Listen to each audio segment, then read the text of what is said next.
Andrea, awesome Yes, to have you in this forum again. Very yeah. warm welcome.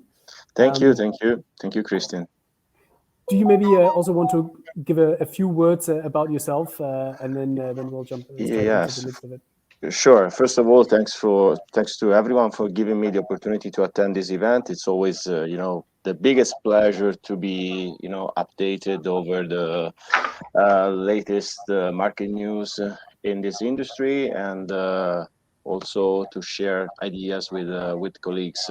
For example, we keep in touch with Danny since a long time, and it's always a great pleasure to share idea with such a professional. However, I'm representing Sogese. I'm the managing director of this company, which was established in 1980. So it's more than 40 years that we've been on the market. Our activity is mainly focused on three areas. The first one is container trading. We do this kind of activity mostly through the accumulation of speculative stock or through gate buy agreements. We do also container lease, not in the sense of a big leasing company, because our potential is of course lower than a big leasing company. We do it mostly through lease purchase type, and also through one-way leases. And also we are one of the most important depot services operator in Italy. For example, we own one of the biggest depot yard around the city of Milan, which recently have become one of the most important site for trades involving the new Silk Road. Fantastic. Thanks for the background and the explanation of where you're coming from.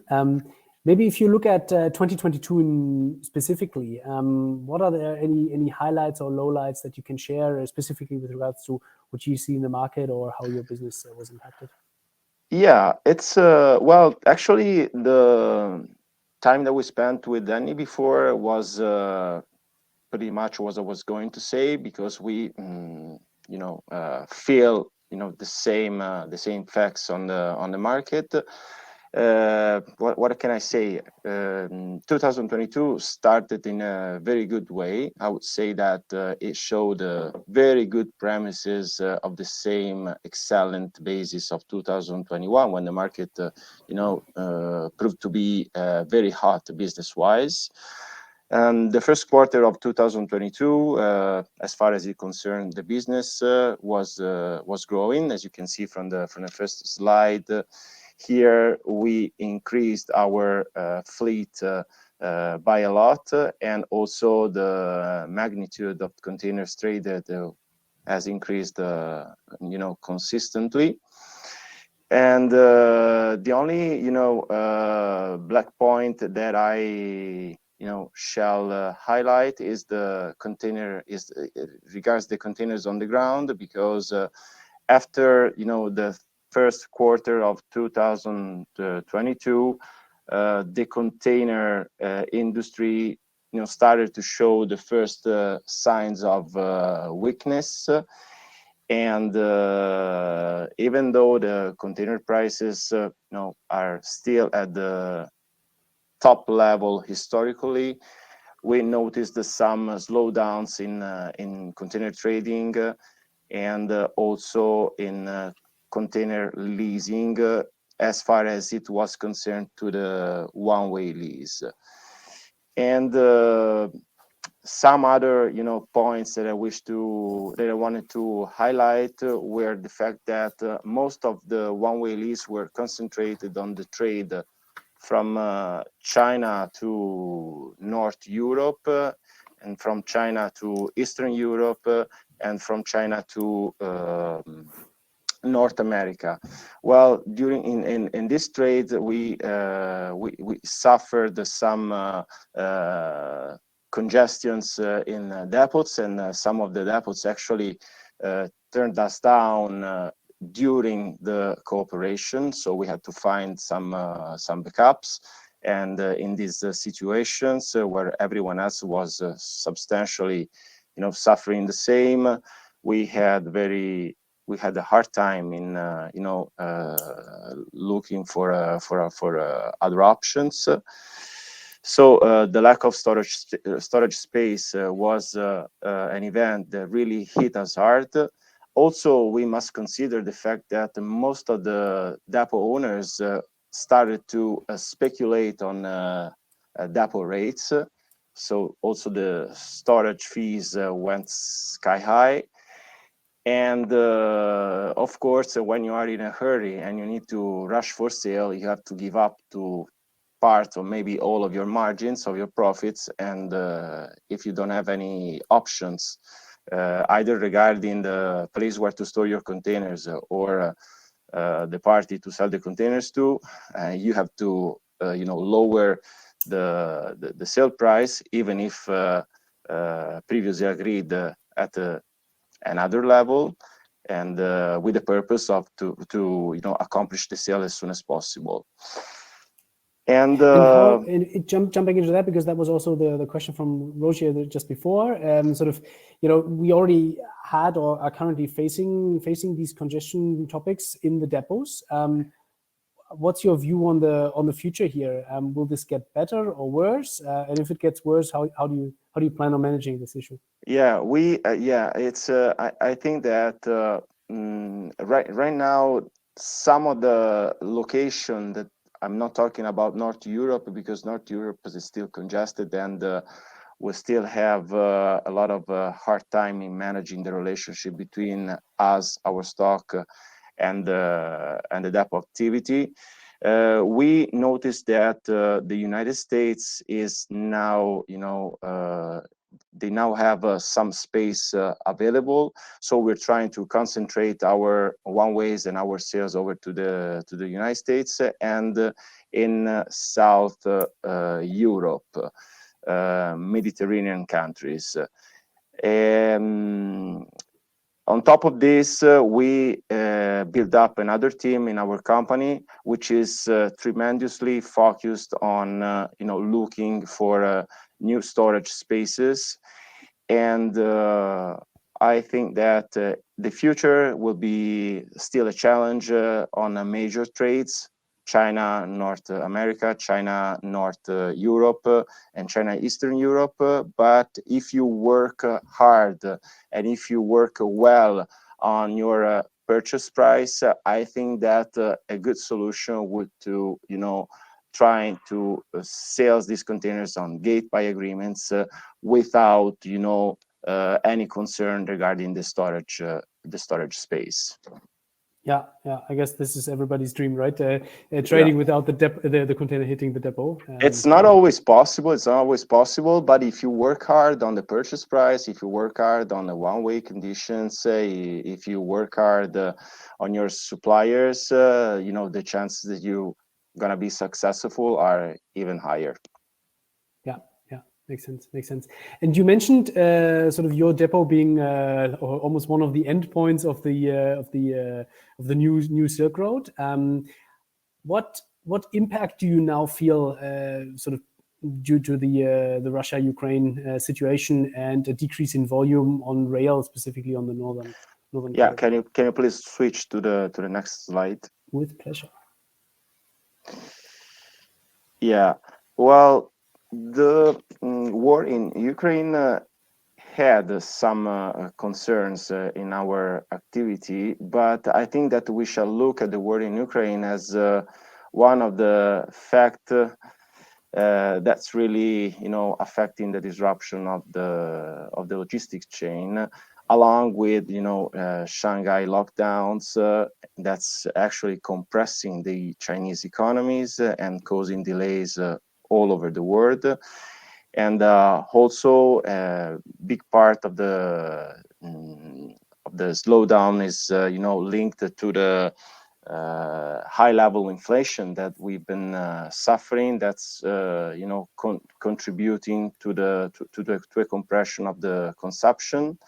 And also, we shall also say that for European operators, where our main currency is euro, now we have to face the tough exchange rate against the US dollar, so which is going to make all the equipment more expensive and without control, because if you look at the fluctuation of the exchange rate between euro and US dollars, it has changed so fast against the euro in the last 2 months that nobody could have ever wondered this situation. And still, if you think about the consumptions that the European consumption and the worldwide consumption, that's leading in some way the trade of the containers and the traffic of containers.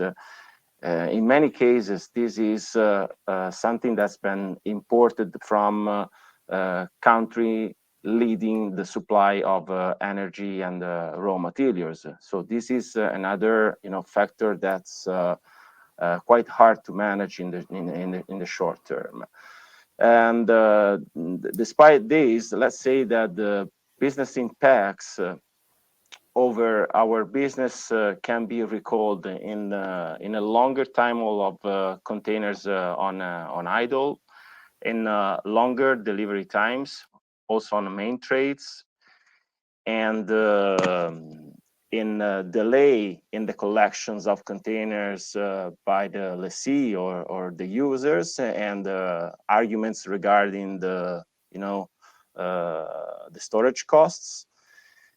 And also there are some I would say there are some issues regarding the management of operations and operators exposed to Russia, because recently, of course, this kind of companies had troubles into accomplishing payments and obligations. So that's how we feel the market in this way, and those are the impacts that we are suffering so far. Yeah, and very interesting. I have 2 follow-up questions here. First of all, you mentioned the euro-US dollar exchange rate. Is that Yes. something that you hedge against as Sogese, or you just well, we did it in 2 ways. When you are a worldwide company, you get payments in US dollars, and of course you can use your currency, your foreign currency, to pay your suppliers. In this case, the effect of the exchange rate will be completely neutralized. We can do hedging, so we can buy forward US dollars, but this is true only if the change in the exchange rate is not so fast, like it happened recently. Mm-hmm. But I must say that as a leasing company, we're facing big investment in containers based on our customers' needs, and we get our equipment paid off in the following years. So our exposures back against the US dollars is always higher than the payment that we receive. So we need to be very careful into this hedging activity, and we need to be careful also in the policy regarding the collection of money, because of course, as you know better than me, not all the customers are willing to pay in time. Willing or able to pay in time. You mentioned Yes, sort of the disruptions currently of course. with the banks and sanctions, etc. Yeah. Okay, interesting. And then second follow-up question, you mentioned sort of the limitations to do business now with counterparties in, for example, Russia, or also we have some issues sometimes executing payments to the Ukraine. How do you manage that? Of course, on the payment side, but also on the sort of sanction compliance side. How do you make sure that your business partners are not on any sanction list or anything like that? How do you manage to stay compliant? Anything you can share? Yeah, we actually recently we really had to strengthen our business relationship with banks. We need to make sure that money flows coming from specific countries or coming from specific customers will not get stuck somewhere because of the original policies of the intermediary banks. So there is a lot of business cooperations with our local banks, which are also worldwide located. So they have the expertise and they have the know-how to understand whether a payment from a specific customers or country can be smoothly accomplished or not. And this is the first thing. Second, we need to go through a very specific due diligence in our to proceed with a deal. And this means asking questions. This means knowing people personally. This means looking at the ratings on exchange as well, which is a great tool to understand if we can trust a customer or not. So sometimes we the industry overlooked the potential of the ratings. In my opinion, this is really a good option to go deeper into the customer's reliability, and also we look at previous trades and payment performances. If everything is good and is in order, we can surely proceed. Otherwise, we'll have to, slow down or even stop the negotiation. So it's despite the numbers that you can find on financials, we really look forward to check qualitative information, and we really look at the history of the partner and also we really look forward to receive information from the banks we've been partnering. Gotcha. And happy, of course, to hear that our exchange ratings are of some value sometimes to evaluate partner performance. They are. Yeah, of course. It's actually one of our bigger sort of investment areas also for 2022. Not just on the ratings that are fueled by transactions, operational performance, payment performance, etc. But also we're investing very, very heavily in our vetting and background checks to make sure that every single partner that is on exchange, every single company that has a profile on exchange is actually checked daily against global sanction and compliance lists, so that you can be sure that everybody who has a profile on exchange is not on an OPEC list, for example. Yes, because it's true that exchange was born as a tool to create networking and relationship for the container industry. It's still true. I always say that when we sign papers in international trade, it's still papers, because you will be hardly able to face a legal case abroad for a lot of reasons. So trust is what we look to and is what we look forward to. And if the platform is really bringing this kind of value, I think that there won't be any other problem for the platform itself, for the company itself, to increase the number of members in the future, because it is the real value of a platform such as exchange. Good. It's very great to hear. Thanks a lot for that. Maybe before we move on, and Candice wants to sort of show a couple of data points that we see on exchange right now, to also highlight what we see and what we expect going forward.